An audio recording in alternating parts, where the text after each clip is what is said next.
Judge అయింది. అంటే last word అంటే అర్థం ఏంటి? జడ్జిమెంట్ అని కదా అర్థం. అందుకు వేదాంతము అంటే వేదము ఇచ్చిన జడ్జిమెంట్ అని అర్థం అనమాట. వేదము యొక్క తీర్మానము అని శంకర భగవత్పాదులు చక్కగా నిర్వచించారు. వేదాంతం అంటే వేదము ఇచ్చిన తీర్మానం. వేదం ఇచ్చిన తీర్మానం ఏమిటి? పరమాత్మ చెప్పినటువంటి ఆ సాంఖ్యమే వేదం ఇచ్చినటువంటి తీర్మానము. శుద్ధాత్మతత్వ విజ్ఞానమే వేదాంతము. దానిని చేరనివ్వనటువంటి, అక్కడి దాకా వెళ్లకుండా ఆగిపోయినటువంటి వేద కర్మ లంపటత్వాన్నే కృష్ణ పరమాత్మ ఇక్కడ వరకు నిందించారు.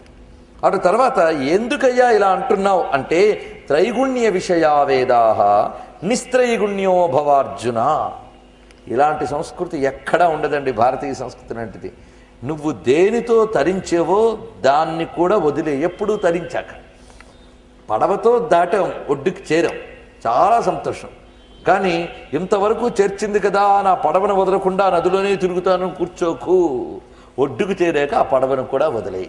ఒడ్డుకు చేరి ఊళ్ళోకి వెళ్లకుండా అలా చూస్తూ, ఎందుకయ్యా అంటే ఇంతవరకు దానితో అటాచ్మెంట్ అండి పడవ, ఏం చేస్తాను అని కాకుండా, అది ఏన త్యజసి తత్యజ అని చెప్పగలిగిన గొప్ప సంస్కృతి అండి.